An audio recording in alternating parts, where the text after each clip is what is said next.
আজি আমি আমাৰ 28 নং উত্তৰ পূব গাঁও পঞ্চায়তৰ 9 নং আলোকজাৰী 9 নং উত্তৰ আলোকজাৰী ৱাৰ্ডৰ আমাৰ ৰাভা হাছং যৌথ সংগ্ৰাম সমিতিৰ দ্বাৰা প্ৰক্ষেপিত আৰু ৰাইজৰ দ্বাৰা মনোনীত প্ৰাৰ্থী ৰাজকুমাৰ ৰাভা ডাঙৰীয়াৰ সপক্ষত এখন নিৰ্বাচনী প্ৰচাৰ সভা পাতিব। আৰু এই নিৰ্বাচনী প্ৰচাৰ সভাত ইতিমধ্যে আমাৰ গোটেই ৱাৰ্ডৰ জাতি বৰ্ণ ধৰ্ম নিৰ্বিশেষে দলে দলে বৃহৎ সংখ্যক ৰাইজ আহি অংশগ্ৰহণ কৰিব।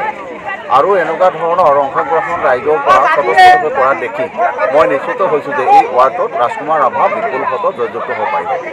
আৰু এইখিনিতে এই কথাটোও ক'ব খুজিছোঁ যে আমি ৰাভা হাছং যৌথ সংগ্ৰাম সমিতিয়ে আমি ৱাৰ্ডবিলাকত আমি মাননীয় মুখ্যমন্ত্ৰী ডক্টৰ হিমন্ত বিশ্ব শৰ্মা মহোদয়ৰ আদৰ্শক সাৰোগত কৰি পেলাই আমি নিৰ্বাচনত অৱতীৰ্ণ হৈছোঁ।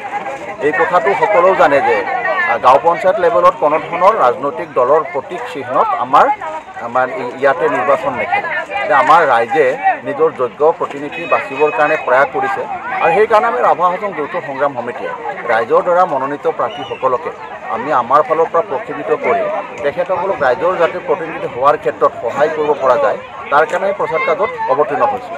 আজি সহযোগ কৰিছোঁ। আগন্তুক দিনবিলাকতো নিশ্চয়কৈ ভাল আমি এখন পঞ্চায়ত পাব লাগিব ৰাইজৰ মনোগ্ৰাহী হোৱাকৈ। আমাৰ অসম চৰকাৰে বা যিবোৰ আঁচনি গ্ৰহণ কৰিছে আমাৰ আইসকলৰ কাৰণে বা মাতৃ সমাজৰ কাৰণে যুৱকসকলৰ কাৰণে বা আমাৰ গাঁৱৰ প্ৰগতিৰ কাৰণে গাঁও পঞ্চায়তৰ এলেকাৰ প্ৰগতিৰ কাৰণে যিবোৰ আঁচনি ৰূপায়ণ কৰে সেই আঁচনিবোৰ যাতে সঠিক ৰূপত ৰূপায়িত হ'ব পাৰে, সঠিকভাৱে ব্যৱহাৰ হ'ব পাৰে। আমাৰ মাতৃ সমাজে যিসকলে পাবলগীয়া থাকে যিবোৰ আঁচনি আছে সেইবোৰ যাতে পাব লাগে যে তেনে ক্ষেত্ৰত যাতে গাঁও পঞ্চায়তৰ সদস্যজনৰ গুৰুতৰ ভূমিকা থাকে।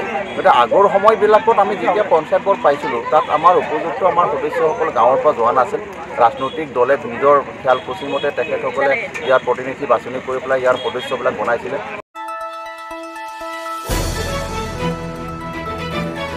দ্য নিউজলেণ্ডছ অবিৰত তথ্যানুসন্ধান আপোনাৰ সেৱাত খবৰ সন্ধান দ্য নিউজলেণ্ড।